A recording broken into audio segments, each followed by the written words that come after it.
Mogu tebe da zamolim vezano kao inicijativu, smislili ste neke jako dobre stvari, pa ako možete to da prezentujete narodu. Mi smo videli onaj promo spot koji je suština cele ove priče i dalje borbe na svim frontovima. Jeste, za ovako stanje u zemlji mislim da najkoruptivniji faktor i krivac za stanje u zemlji jeste Zagorka Dolovac. Dakle, kada se prekršio Ustav, kada je zgažen 2013. godine Briselskim sporazumom, oni nisu reagovali, nego su dali neko mišljenje kako to nije protivustavno, kako je to političko nekako rešenje, jedna maskarada uopšte. I onda smo dobili, evo, jučerašnje izbore, to jedno bahato ponašanje sa onim call centrima, tajnim lokacijama koje ne bi trebale da budu tajne. Treba, dakle, ako je izborni štab određene stranke negde, to treba biti javno, registrovano i tako dalje. Međutim, tu se pakuju rezultati i tako dalje. Malo pre sam čuo i tebe kada si govorio to, učesnici na izborima su samo jedna ikebana da bi se taj kontinuitet izdaje Srbije i Kosova i Metohije nastavio. Dakle, narod je tu potreban samo da da legitimitet celoj toj priči. Dakle, kršenje Ustava i recimo republički izbori koji već u dva navrata ne prepoznaju Kosovo i Metohiju kao deo Republike, a imamo opoziciju koja učestvuje na takvim izborima, time daje legitimitet da svi sledeći republički izbori u buduće ne prepoznaju Kosovo i Metohiju kao deo Republike. Šta je to ako nije učestvovanje u izdaji? Dakle, u kom svojstvu su oni tu? Onda imamo jedan deo opozicije koji ima jasne protiv srpske stavove, gde na taj način pravi od najvećeg izdajnika Srbije koja je videla moderna istorija, pravi rodoljube i patriotu. On dodaje onda one njegove fanfare, veseli se srpski rode, podižu se zastave i zamaskira celu priču. Što su glasnije rodoljubive pesme, to je izdaja tiše prolazi. I Ustav mora da se brani kao zidine grada. Dakle, ako smo ispali iz ustavnog okvira, ako ustavni poredak Srbije više ne postoji, mi dobijamo ovakvu anarhiju i bit će sve gore i gore. Dakle, nemamo mi izbora, nemamo opcija kao narod, moramo da vraćamo suverenitet u naše ruke koji nam je otet na perfidan i podmukao način, a imamo to pravo u Ustavu, piše po članu 2 da je suverenitet u rukama građana. Dakle, nas niko više ne pita za mišljenje, stvari se odvijaju kako se odvijaju, dobijamo na godinu, dve dana uvek neke vanredne izbore kako bi se potvrdila prethodna izdajnička politika i kako bi se dao legitimitet nastavku izdajničke politike.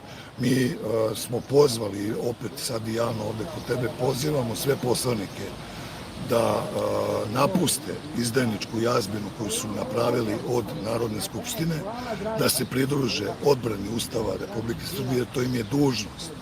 Ako se ogluše o to, mi smo prinuđeni kao narod, deo naroda, 300, da proglasimo okupaciju Srbije na celoj teritoriji, da krenemo da pravimo paralelne institucije koje će donositi odluke koje trebaju da se donose. Jedna od ideja je takođe da se opštine sa Kosovom i Metohijom, uključujući i južni i severni deo, naprave u egzilu na administrativnoj liniji i imaće kancelariju gde će moći Srbi da se obrate za pomoć. Nadam se da ćemo uspeti, imamo dakle razgovori sa Srbima sa Kosova i Metohije, da ćemo uspeti da organizujemo tamo, ajde da kažemo, ljude koji su spremni takođe da brane Ustav Republike Srbije na Kosovu i Metohiji. Ne možemo više ćutati na sve ovo, jer ako pustimo, srpski narod je osuđen na nestajanje. Znači, smanjuju nam se teritorije, smanjuje nam se narod. Mi jednostavno ne smemo da ćutimo, nemamo to pravo. Mi zbog predaka koji su prolivali krv, svaki centimetar naše zemlje je okupan njihovom krvlju. Zašto su se borili? Za ovo danas, gde mi kapituliramo kod same sebe zbog čega? Zbog lažnog komfora, jer je gospodin rodoljub, gospodin patriota dao sve u ruke stranaca. Dao je pristup resursima, imamo rodnu rentu 3%, što je, imate 100 jabuka na imanju i sad zovete stranca da vam pobere tih 100 jabuka i kažete ostavi mi 3 jabuke, ovo ostalo nosi. Kakav je to odnos prema državi, su zbog toga ginuli naši preci. Na kraju krajeva svi smo, mi svaki državljanin Srbije je vlasnik resursa, onoga što je u zemlji i onoga što je na zemlji. Što se tiče javne površine, odnosno ako kažemo da je u rukama države Srbije. Dakle, uzimaju nam šume, već 47% šuma su isekli, izvezli, izvoze nam decu, izbacuju nam porodice iz stanova putem tih izvršitelja. Ti izvršitelji mu dođu kao neka vrsta palice, produžene palice ovog režima. Dakle, jedan pritisak na narod zbunjen, preplašen, ne zna kome da da poverenje. Imamo opoziciju s jedne strane koja mnogo laje protivno Srbiji, imamo taj deo opozicije koja je mekan na sve ovo što se događa i mi ne možemo gledati sve to da danas se dešava kao jedna pozorišna predstava, a mi učestvujemo, dakle mi nismo ni gledaoci te pozorišne predstave, nego mi učestvujemo u izdaji, saučestvujemo u pljački sopstvene dece. Mi deci krademo budućnost, krademo im doručak, ručak, večer. Deca će nam se probuditi jednog dana u državi gde će raditi kao najamnici na svojoj dedovini za neke strance, za ne pitaj Boga koga. Imamo enormna bogaćenja političara, njihovih tajkuna, njihovih biznismena koji takođe učestvuju organizovano u svemu ovom. Treba revizija svega toga da se napravi.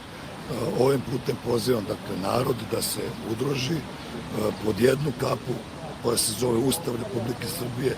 Pozivam sve pokrete, pojedince i političare, naravno, jer se bave politikom, vrlo dobro znaju kada je prekršen Ustav, zašto je Srbija izašla iz ustavnih okvira i ako žele da opravdaju svoje postupke time što izlaze na neustavne izbore, sada je vreme da stanemo u odbranu Ustava Srbije, automatski da krenemo prema skidanju kolonijalnog statusa Srbije na taj način. Hvala ti puno.